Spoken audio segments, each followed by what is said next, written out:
দিনটি ছিল ১৪ই জানুয়ারি ২০১২। টাইটানিকের চেয়েও দ্বিগুণ বড় ক্রুজ শিপ কোস্টা কনকর্ডিয়া, যা তৈরি করতে খরচ হয়েছিল $৫৭০ মিলিয়ন বা প্রায় ১,৬১৭ কোটি টাকা, তার সাথে ইতালির সমুদ্রে এমন এক অদ্ভুত ঘটনা ঘটে যা পুরো বিশ্বকে চমকে দেয়।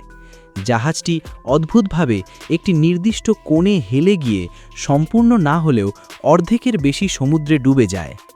হতাশার বিষয় হলো, এই ধরনের পরিস্থিতিতে জাহাজের কম্পার্টমেন্টে পানি ভরে গেলে জাহাজ সাধারণত সম্পূর্ণ ডুবে যায় অথবা বড় বড় ঢেউয়ের সাথে ধাক্কা খাওয়ার পর পুনরায় সোজা হয়ে যায়।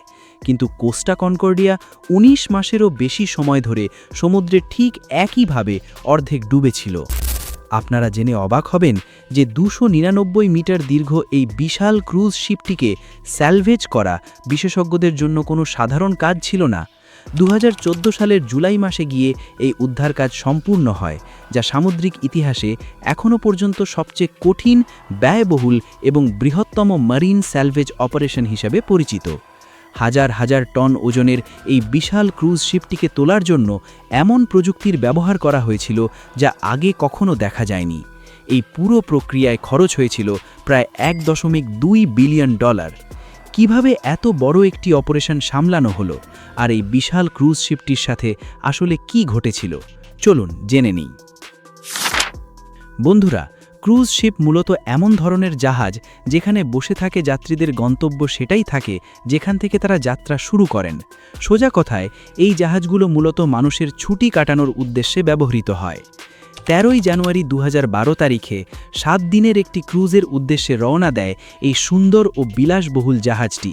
এতে ক্যাপ্টেন ফ্রান্সিসকো স্কেট্টিনো, ১,০২৩ জন ক্রু মেম্বার এবং ৩,২৩৮ জন যাত্রী সবার ছিলেন। ঠিক সন্ধে ৭:১৮ জাহাজটি ইতালির চিভিতা ভেক্কিয়া পোর্ট থেকে সাভোনা পোর্টের উদ্দেশ্যে রওনা দেয়। এর রুট প্ল্যান এমন ছিল যে এটি আরও কয়েকটি পোর্ট ঘুরে শেষমেশ তার নির্দিষ্ট গন্তব্যে পৌঁছাবে। ক্যাপ্টেন, ক্রু মেম্বার বা জাহাজে থাকা যাত্রীদের কারও বিন্দুমাত্র ধারণা ছিল না যে আর কিছুক্ষণ পরেই তারা তাদের জীবনের ভয়াবহতম মুহূর্তের মুখোমুখি হতে যাচ্ছেন। জাহাজের যে রুট প্ল্যান করা হয়েছিল সেটি ইতালির মূল ভূখণ্ড এবং ইসোলা দেল জিগ্লিও দ্বীপের মাঝখান দিয়ে যাওয়ার কথা ছিল। দ্বীপের কাছাকাছি পৌঁছানোর কিছুক্ষণ আগেই কোস্টা ক্রুজের ম্যানেজার জাহাজের ক্যাপ্টেন ফ্রান্সিসকো স্কেট্টিনোকে একটি সেল বাই স্যালিউট করতে বলেন। এর মানে হলো, ক্যাপ্টেন জাহাজটিকে উপকূলের অত্যন্ত কাছ দিয়ে নিয়ে যাবেন, যাতে একদিকে যেমন তীরে থাকা নাবিকদের সম্মান জানানো যায়, অন্যদিকে যাত্রীরাও সমুদ্র থেকে তীরের সুন্দর দৃশ্য উপভোগ করতে পারেন। এই উদ্দেশ্যেই ক্যাপ্টেন জাহাজের পূর্ব নির্ধারিত রুট পরিবর্তন করেন এবং ইসোলা দেল জিগ্লিও দ্বীপের খুব কাছ দিয়ে যাওয়ার সিদ্ধান্ত নেন। এটি ছিল রাতের বেলা। ক্যাপ্টেনের খামখেয়ালিপনার কারণে জাহাজটি দ্বীপের এতটাই কাছাকাছি চলে এসেছিল যে যখন বিপদ টের পেয়ে জাহাজ ঘোরানোর চেষ্টা করা হয়, তখন অনেক দেরি হয়ে গেছে। রাত ৯:৪৫ জাহাজটি সমুদ্রের তলদেশে থাকা বিশাল পাথরের সাথে সজোরে ধাক্কা খায় এবং ঘষ্টে সামনের দিকে এগিয়ে যায়।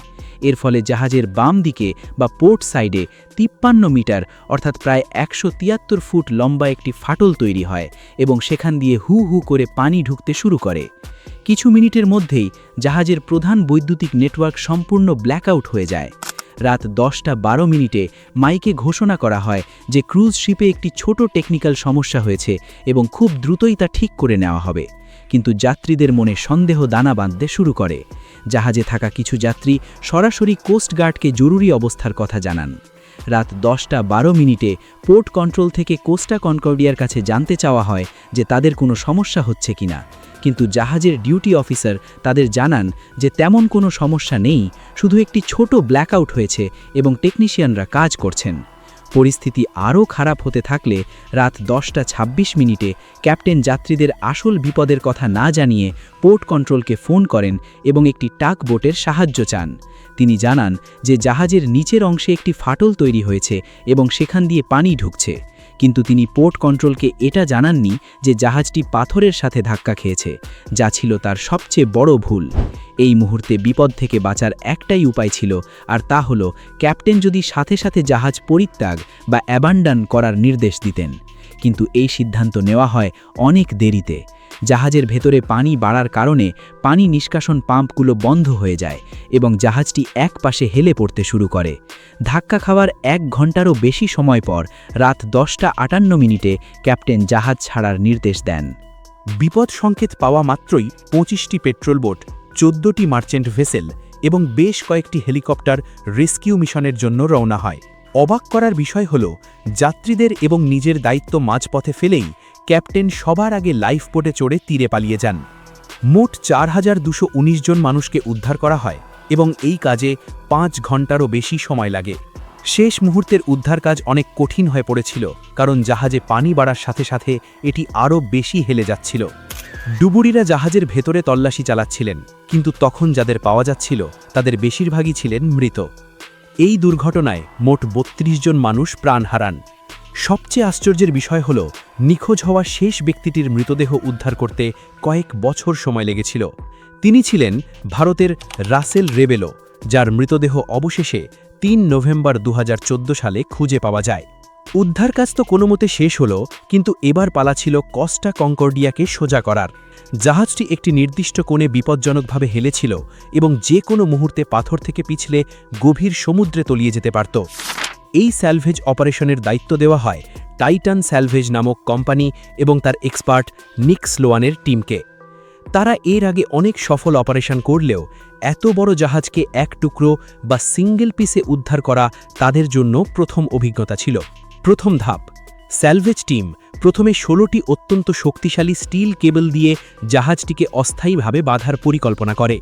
ডুবুরিরা জাহাজের নিচ দিয়ে কেবলগুলো নিয়ে গিয়ে পাথরের ভেতরে ড্রিল করে তৈরি করা শক্তিশালী পয়েন্টের সাথে বেঁধে দেন, যাতে জাহাজটি গভীর সমুদ্রে পিছলে না যায়। দ্বিতীয় ধাপ, এরপর একটি বড় সমস্যা দেখা দেয়। জাহাজের সামনের ও পেছনের অংশ পাথরে আটকে থাকলেও মাঝখানের অংশটি ফাঁকা ছিল, ফলে যে কোনো মুহূর্তে জাহাজটি মাঝখান থেকে ভেঙে 2 টুকরো হয়ে যাবার ভয় ছিল।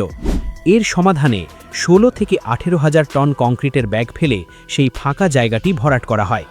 তৃতীয় ধাপ, এবার জাহাজটিকে সোজা করার জন্য একটি বিশাল প্ল্যাটফর্ম তৈরি করা হয়, যা কস্টা কনকর্ডিয়ার 60,000 টন ওজন সহ্য করতে পারে। প্ল্যাটফর্ম এবং জাহাজের মাঝখানের ফাঁকা জায়গা আরও 13,000 টন কংক্রিটের ব্যাগ দিয়ে সমান করা হয়। 2013 সালের জুন মাস, স্যালভেজ টিমকে এবার সবচেয়ে বড় চ্যালেঞ্জের মুখোমুখি হতে হয়। জাহাজটিকে সোজা করার জন্য স্পনসন নামক বিশাল কিছু বক্স ইনস্টল করা হয়, যেগুলো ছিল এক একটি 10 তলা ভবনের সমান বড় এবং প্রতিটির ওজন ছিল প্রায় 500 টন। এগুলো তোলার জন্য বিশাল ক্রেন ব্যবহার করা হয়। হাজার হাজার টন ওজনের এই জাহাজটিকে সোজা করার জন্য এক অবিশ্বাস্য ইঞ্জিনিয়ারিং প্রযুক্তির ব্যবহার করা হয়েছিল।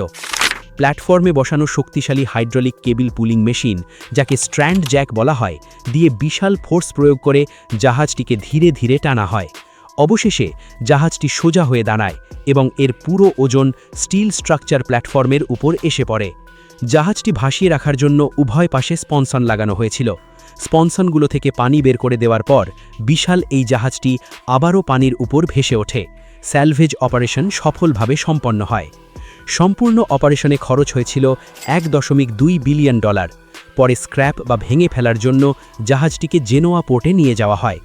নিক স্লোয়ান এবং তার টিম এভাবেই সামুদ্রিক ইতিহাসের সবচেয়ে কঠিন স্যালভেজ অপারেশনটি সফলভাবে সম্পন্ন করেন। বন্ধুরা, মানুষের সামান্য একটি ভুল কিভাবে ভয়াবহ রূপ নিতে পারে, কস্টা কনকর্ডিয়ার এই ঘটনাই তার সবচেয়ে বড় প্রমাণ। আজকের ভিডিওটি ভালো লাগলে একটি লাইক দিন এবং আপনার মতামত কমেন্ট করে জানান। বিশ্বের এমন আরও অজানা ও রহস্যময় ঘটনা সম্পর্কে জানতে বিশ্বের লুকোনো সত্য চ্যানেলটি সাবস্ক্রাইব করে বেল আইকনটি প্রেস করতে ভুলবেন না। দেখা হবে আগামী পর্বে নতুন কোনো সত্যের খোঁজে। আমাদের সাথে থাকার জন্য ধন্যবাদ।